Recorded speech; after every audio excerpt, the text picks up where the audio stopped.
You know. Okay, so musta? Hopes.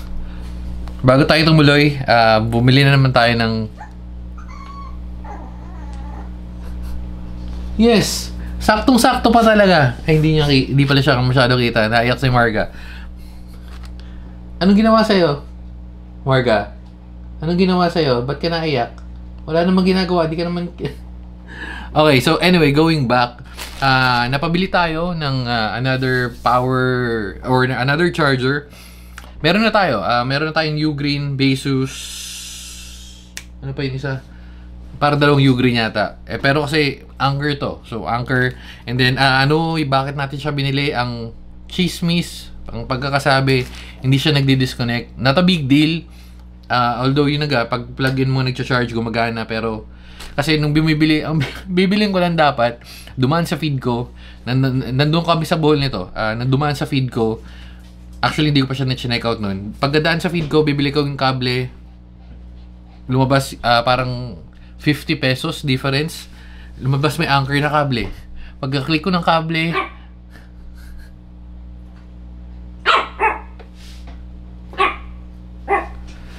so kung maldito si Peggy, may mas maldito sa kanya. Si Marga. Yun nga, lumabas yung kable. Parang yung charger na yun, binasa ko. Parang mas maganda. At ito na nga siya. So, words of advice, wag na. Pag may ganun, bilhin nyo na lang yung bibili nyo. Wag nyo na kayo magkiklik. Bodolin Shopee. Anyway, so ito na nga yung medyo durog. Anker na kable. Anker na kable. 240 watts. Pero okay, 240 watts kasi yung charger natin is 150. I know, hindi siya enough para doon. Pero kasi wala lang overkill yung 240 kasi papakita ko na lang sa inyo kung bakit bakit ito yung binili natin. Okay.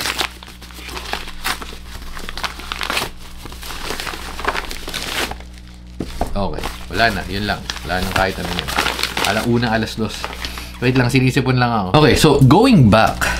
Yan na nga yung Anker natin. Meron kasi tayong buksan muna natin to. Meron kasi na tayong yung binibit-bit kong charger usually is yung hindi ko matandaan kung Ugreen yun. May Ugreen, may Baseus, isa pang Ugreen. Ito kasi yung binibit-bit natin. Ito na. Binibit-bit natin Ugreen, which is yung 140 watts yan. And then ito yung kable niyang 240. Pero kasi yan, nasa na yun? Ayan o, mapapansin nyo 100 watts and then 140.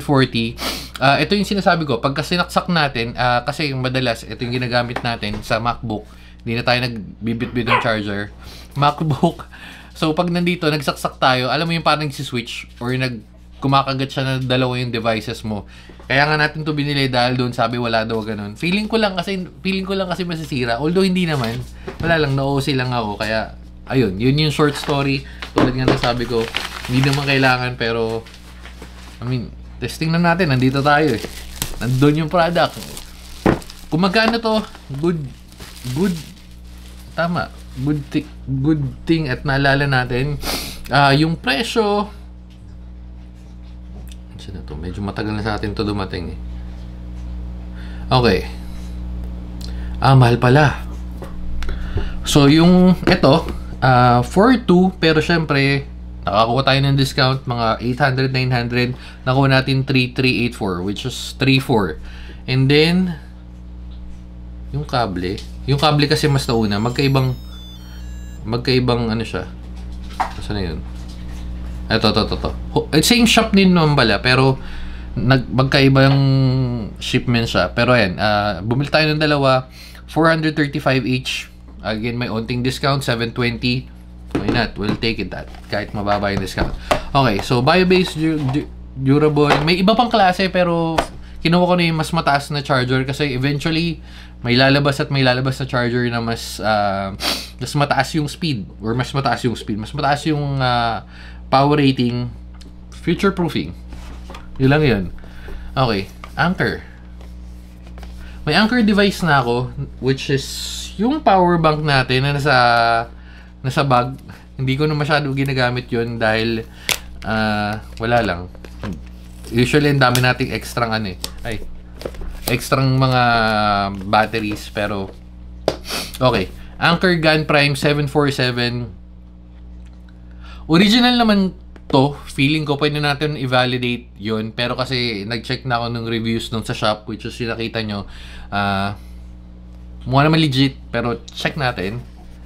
Although sa China kasi siya galing Anker. 150 watts.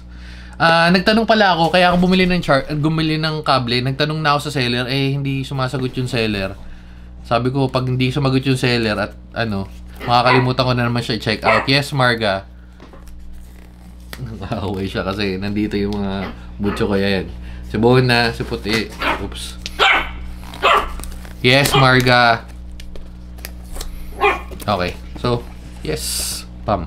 But before that, ito na muna. Kasi, ito mas madaling itapon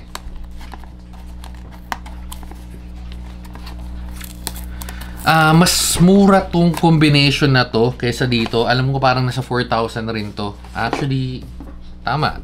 Check natin. Magkano inabot ko dito? Ugreen. Pero yun, may kasama ng kable. Ugreen. 2,000 lang pala. Yan, 2K. Actually, 2,999 pero 3,2079. Mahal din pala. Mahal din pala to. Pero kasi, for peace of mind, kung gagana nga yun. Di ba? Hindi mo mababayaran ng peace of mind. Oh shit. Para tayong nag-Mateo Di Guccelli unboxing. QC Pass. Quality naman. Tingnan nyo naman ang kapal ng charger. Ng kable. All goods. Sirain na natin to. Wala. Ang problema lang pag sira pala yung kable. Hindi gaga. Oops! Sige, Mateo Di Guccelli unboxing. Oops! Pero syempre di natin gagawin sa mga PS5 or wala akong PS5. Hindi ko trip yung yung console. So okay. So meron tayong dalawang kable. And then okay. Shit, nasira na yung box. Ito. Ngayon ko na naalalamin. Thumbnail. Okay, so going back, nasira na, buti hindi nasira yung wrap. Punta tayo dito sa main event. Itong pinamaganda, una mas maliit siya, mas compact siya. Oops, ayan yun. 140 watts. For comparison na agad, kasi ito yung pinaka... May kable ba? Wala, no? Pero may ganito, ano to? Ano to? Siguro pang stand. Wala siyang kable. Mas mahal talaga siya. Unang-una, wala siyang kable. Tapos, pero meron siyang parang octopus. Stand yata. Just in case na gusto mo itayo. Okay. Tabi natin. And, punta tayo dito. Oops.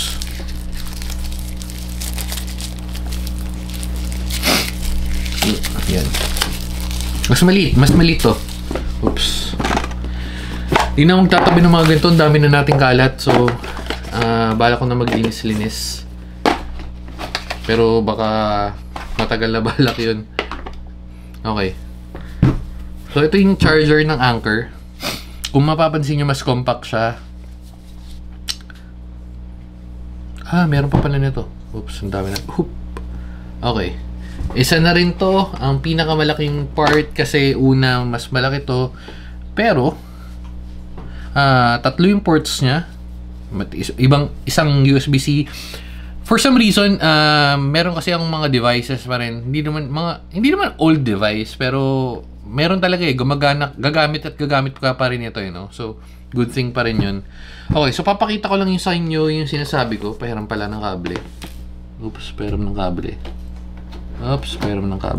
Ito, isasaksak natin. Ugreen. Oops. Okay. Hindi yata abot, men. Abot yan. And ito yung isa. Okay, so labang notifications. Okay, wala notifications. Okay, good. Ito yung sinasabi ko. Sasaksak natin kunwari itong phone, Android. Okay. Charging siya. Pero pag sinaksak natin tong isa, Okay, papansin nyo. Ay, no. Naputol. Isa pa. Ay, no. Pag tinanggal mo, tapos ikinabit mo, parang nawawala siya and then nagsiswitch. I'm not sure kung for safety reason yun or what. Again, feeling ko lang sa akin yun, hindi ko sinasabing masisira, pero for peace of mind ko nga, kaya tayo bumili ng extra doon. So ang ginagawa ko is pag itong gamit kong to, MacBook lang yung nakasaksak, kaya meron pa ako isang binibit-bit na charger. So kaya tayo pupunta dito sa part na to, and ito na yung anchor. Pero still mas maganda to kasi ayun, no, mas maliit, mas mabigat pa. Halos same naman yung bigat, wala masyadong difference doon, pero ayun, no, portable. Okay, so syempre gagamitin natin yung ito pala yung sinasabi ko. Pag may nakasaksak dito na dalawa, base, walang manual. Tama, papakita ko sa inyo. Oh shit, wala yata. Ito. Oh man, wala. Ito yata. Okay. USB ports, one port. Ito, yan. Oops. Ay, mag-focus. Yan, one port is yung 150 watts, 100 watts. Pero, to make the long story short, is itong part na to, which is yan, may parang display ng MacBook or laptop. Automatic 150 siya. Hindi ko alam kung paano mangyayari yun kasi 150 na to, pero yun yung chismis niya Tama, to, naalala ko, wait. Naalala ko. Nandun sa ano niya, nandun sa shop. To. Sakto, at least mas madaling balikan pagka kailangan natin. 150 watts max, syempre, pero ito, yan, sakto. Pag tatlo, 150 watts. Pag each, kahit saan dyan. 100 watts pala, sorry, mali ako nang sabi.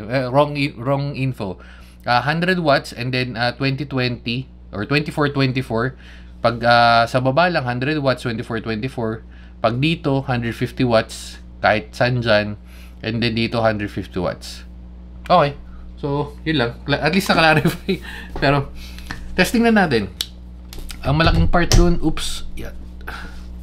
Testing natin yung mga kable. Open natin yan. Ito rin. Ito na yung bibit-bitin natin kasi why not?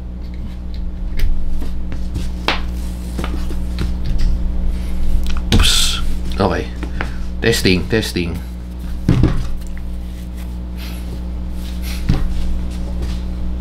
50. Okay, so charging. Pansin nyo kanina pagka sinaksak natin, parang may short switch. Wait, di ko alam kung namatay lang or wala, hindi siya nangyayari. Testing natin dito.